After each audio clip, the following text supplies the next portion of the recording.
Bom dia, pessoal. Estamos aqui, dessa vez, com o deputado federal Paulo Eduardo Martins.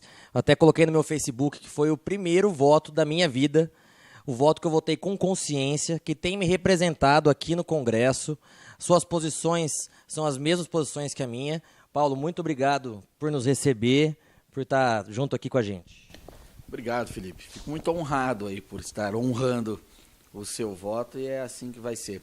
As minhas posições, todas elas sobre praticamente todos os temas centrais, né, os temas importantes são públicas desde o meu período do jornalismo e não é porque eu me tornei parlamentar que agiria diferente. Ao contrário, me tornei parlamentar para defender aquelas ideias aqui, com poder de influência no Congresso, enfim, questões legais, políticas públicas, contenção do Estado, esse monstro.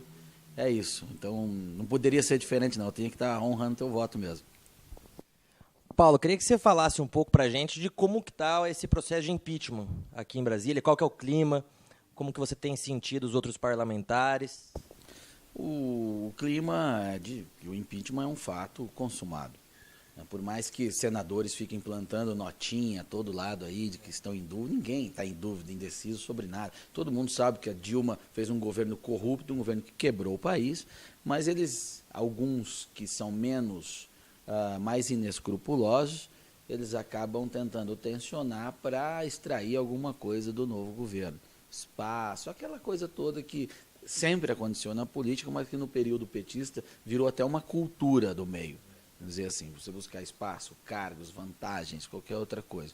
Mas não há nenhuma possibilidade dela voltar, até porque esses caras que fazem esses pleitos, se eles forem frustrados e de repente realmente votarem na Dilma e ela retoma o poder, ela vai fazer um governo sem apoio popular, o apoio político esfacelado, ou seja, um governo que não vai conseguir se mover. Quando um governo não se move, esses ganhos que essas pessoas procuram também não acontecem. Então ele coloca ela de volta e não leva. Então não tem nenhum sentido. Sabe? Eu estou fazendo aqui uma análise de política real e lógica. Né? A Dilma já era, foi defenestrada mesmo. E como que você vê esse crescimento do conservadorismo, do liberalismo na política? Como que são os outros parlamentares? Você tem visto um crescimento desse olavismo, vamos dizer assim? Tem, acontece. Eu noto que muita gente está saindo da casinha. Ele já pensava muita coisa assim, mas o ambiente todo, cultural, enfim, colocou essas pessoas na defensiva. E eles acabam, por uma questão de conveniência ou de sobrevivência no meio, acabam ficando mais contidos e não se posicionam, temem o confronto, não é? Vira um comportamento fraco nesse sentido. Então, quando as pessoas passam a se despertar, a se manifestar para alguma coisa, esse sujeito passou a se sentir amparado. Então, ele passou a tensionar mais aqui dentro, por exemplo. Eu noto que no meu partido mesmo, quando eu cheguei e externei algumas coisas, alguns falaram, opa, eu também sou assim. E é muito positivo isso. E é natural também que tenha ocorrido aquilo. Nós sofremos um arroxo cultural muito forte.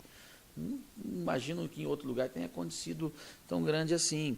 O número de novos parlamentares que chegam aqui, vamos dizer assim, liberais ou conservadores, é inócuo ainda. Não aconteceu. Esse fenômeno cultural, ele ainda é pequeno. Tá? As pessoas do nosso meio, vamos dizer assim, elas tendem a achar que nós já somos maioria, que nós não somos. Nós não somos. Nós não conseguimos eleger um federal por estado. Aliás, nós não conseguimos eleger um estadual por estado. Ainda.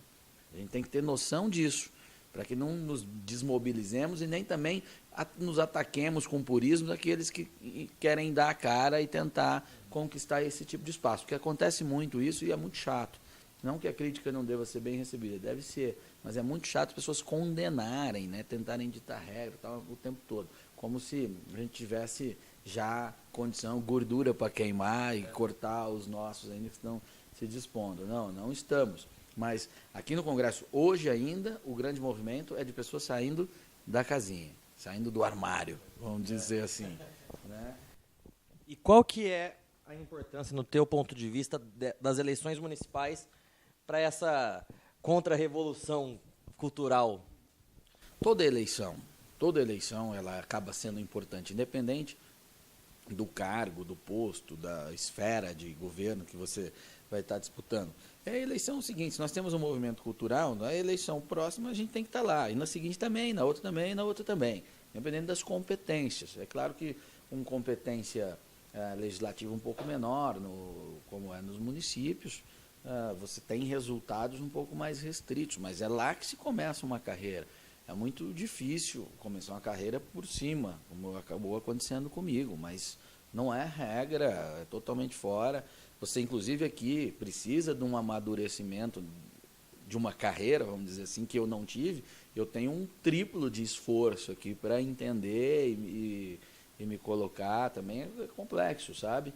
Mas é por isso que é importante, é para os nossos também iniciarem uma carreira, mas também porque a eleição é o que temos para fazer. Se a eleição que temos de 2016 é municipal, é para essa que a gente tem que ir.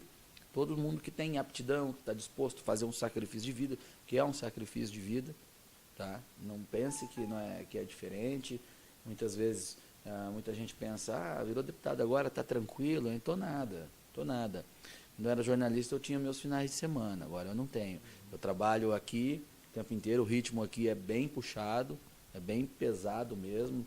As pessoas pensam que Brasília só se trabalha 3 dias. Não é, funciona 3 dias por causa de uma logística.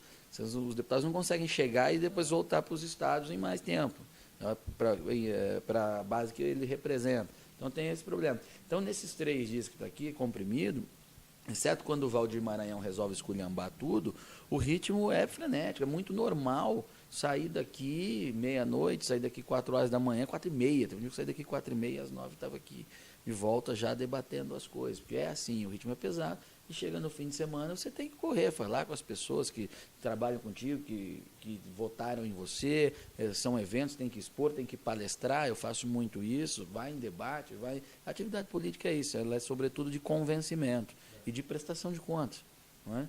Então você não para, é uma doação de vida mesmo. Quem quiser entrar nessa, saiba disso. Saiba disso. E ainda vai ser chamado de ladrão, vai ser chamado de vagabundo, vai ser chamado de tudo quanto é coisa. Um moleque que nunca fez nada pelo movimento liberal conservador, por qualquer outra coisa, vai lá no teu Facebook, do auge do seu teclado e arrebenta com a tua vida lá em 2 segundos. Tudo isso, mas faz parte. Você tem que estar disposto a encarar. Se no contrário, é aquela história, né? Não sabe brincar, nem desce pro play. E em 2014, você ainda não estava aqui, mas foi votado o Plano Nacional de Educação, em que o nosso parlamento retirou a ideologia de gênero daquela lei. Só que em uma atitude totalmente antidemocrática, como era de costume do governo PT, eles encaminharam para todos os municípios e estados o projeto de lei que havia sido rejeitado, que continha ideologia de gênero. E em Londrina a gente recebeu esse projeto de lei, retiramos a ideologia de gênero, a gente conseguiu retirar. E mesmo assim, alguns professores, que na verdade são militantes, né, não são professores, eles insistem em aplicar a ideologia de gênero e doutrinação política e ideológica nos alunos. O que você pensa em relação a isso? Bom, ali era uma estratégia. Isso é uma estratégia, são dois pontos, vamos dizer assim. A primeira macroestratégia, que é de destruição cultural mesmo, e a segunda é de como implementar isso. Então, quiseram colocar a goela abaixo pelo Plano Nacional de Educação, deu errado, mas os municípios também legislam a respeito. Então, bom, já que no concentrado não deu, a gente vai no difuso. Foi essa a estratégia, em estados e municípios. Foram para lá e tentaram colocar. Foram rejeitados em muitos casos e mesmo assim não dão a menor bola, porque já é parte da formação desses, entre aspas, educadores, né, tentar trabalhar dessa forma, e agem como sindicalistas, na verdade, né, a respeito de uma causa, vamos dizer assim. Então, o esforço para a gente combater isso, não permitindo que se torne lei, ele é válido, ele é importante, mas ele não cessa aí. E nem também uma lei para proibir isso também pode não ter eficácia, porque você não tem como estar controlando o tempo inteiro os professores em sala de aula o que eles estão fazendo. Sabe quem vai controlar? É a sociedade despertando para esse problema e o aluno relatando isso para o pai, a participação dos pais e reagindo contra isso. É mais eficiente, e essa que vai trazer eficiência de fato, do que qualquer lei aprovada. A gente pode colocar a lei aqui, pode até criminalizar com cana dura, mas se não for ninguém se tocar para isso, a gente vai presenciar aquele fenômeno que no Brasil é muito comum. Essa lei não pegou. Por que uma lei não pega? Porque as pessoas não entendem ela e não dão bola para ela. nem tanto o que fiscaliza e nem aquele que a viola. Então é o fenômeno da lei não pega, porque é um não fato jurídico, que é um fenômeno da onde decorre a lei. Não é? Então, se a gente tem uma sociedade que entende que estão fazendo bobagem com os nossos filhos nas escolas, tendo a lei ou não, ela vai reagir. Eu acho que o trabalho de conscientização ele é mais importante do que o trabalho legislativo. Não que um seja excludente do outro, mas um sem o outro. Aliás, o trabalho legislativo sem o trabalho do campo cultural, ele é inócuo. Até porque se apenas a lei resolvesse o problema, a gente não teria quase 100 mil assassinatos por ano, né? O nosso Código Penal, com o tanto de crimes que tem. O nosso Código Penal, olha que interessante, ele veda o homicídio há muito tempo. Portanto, a gente tem 60 mil assassinatos por ano. Né? Você tem que ter uma sociedade que rejeite tal prática. E o bom apelo está do nosso lado. Quando você mostra para um pai, olha aqui o que o professor está fazendo, está mandando teu filho para a escola, está ganhando um comunista, ou está ganhando aqui ideologia de gênero, falando de sexo para criança de 6 anos, de 7 anos, de 8 anos, e de uma forma agressiva ainda, não é? Violando uma esfera que é da família, que é de questão de valores. Então, despertando para isso, as pessoas reagem. Isso que a gente tem que fazer. Então, temos que criar os nossos canais, explorar, ir na escola, provocar as crianças, que as crianças ficam incomodadas. Eu conversei com crianças em Curitiba e eles me relataram, uma menina de 10 anos relatou uma coisa, não dá nem para eu descrever aqui. Mas e daí? Daí que eu estou horrorizado, eu não quero. A criança fala, eu não quero saber disso. Porque o grau de desenvolvimento dela está em outro patamar, em outro estágio. Sabe? Elas não queriam. E a sala, como é que reagiu? Ninguém quer. Mas a tia fulana, difícil. Né? Então, são os pais reagindo. Mas eu tenho recebido, vejo no Facebook muita coisa, muita reação assim. Aqui no Congresso, muitos deputados entendendo assim, acho que até que a maioria, exceto a esquerda militante mesmo, é que não pensa dessa maneira. O restante do parlamento me parece já bastante consciente disso, o que é bem positivo. Mas é um trabalho duro que tem que ser feito. Essa semana, como a gente estava conversando, teve o episódio do IEL em Londrina, e eu fiquei sabendo do episódio justamente porque vários estudantes vieram entrar em contato comigo, me mandaram fotos e vídeos e eles estavam completamente indignados. Ou seja, talvez até a maioria dos alunos não querem receber esse tipo de conteúdo.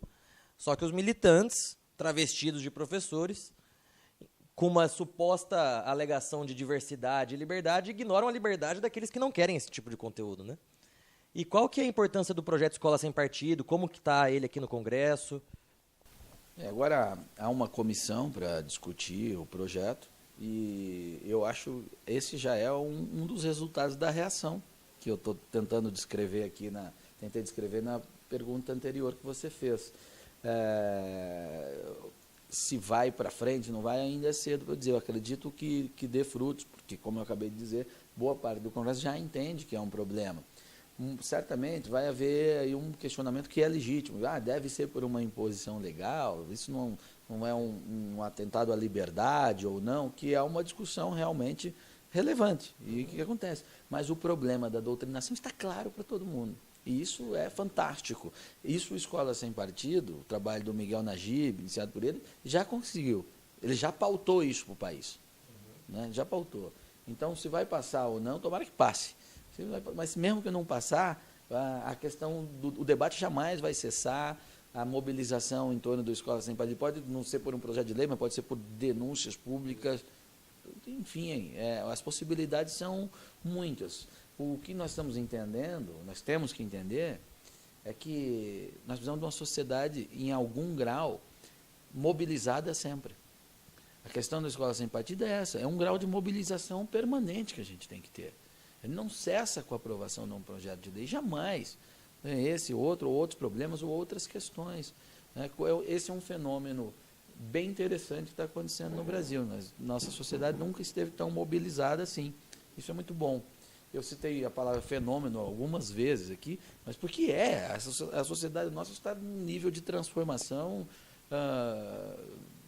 bem complexo, é difícil de fazer a leitura dessa realidade aí, porque é uma série de fenômenos mesmo acontecendo. Não é uma falta de palavra para dizer isso, não é o termo correto que eu encontro, porque você olha, pô, aconteceu. Um tanto inesperado. Então, quando você não compreende exatamente, você fala que é um fenômeno. O que mais tem me impressionado nisso tudo é justamente essa mudança cultural. As pessoas estão se conscientizando desse problema da doutrinação, da ideologia de gênero. E como a gente estava falando, isso é mais importante até do que uma própria ação legal, né? Paulo, queria que você mandasse um recado para os seus eleitores de Londrina, para todo o povo de Londrina, pessoas que, como eu, votaram em você, estamos acompanhando o teu trabalho aqui de Brasília, com a certeza de que você está aqui nos representando.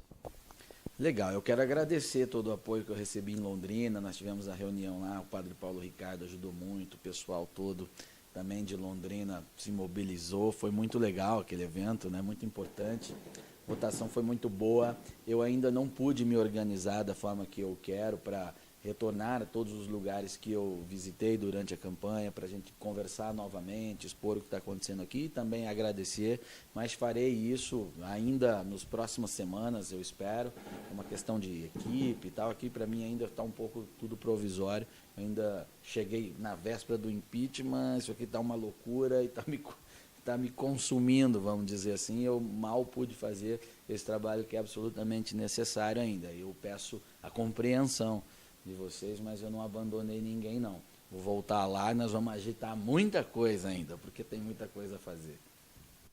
Paulo, muito obrigado. Eu que agradeço. Obrigado por terem vindo aqui. Obrigado você.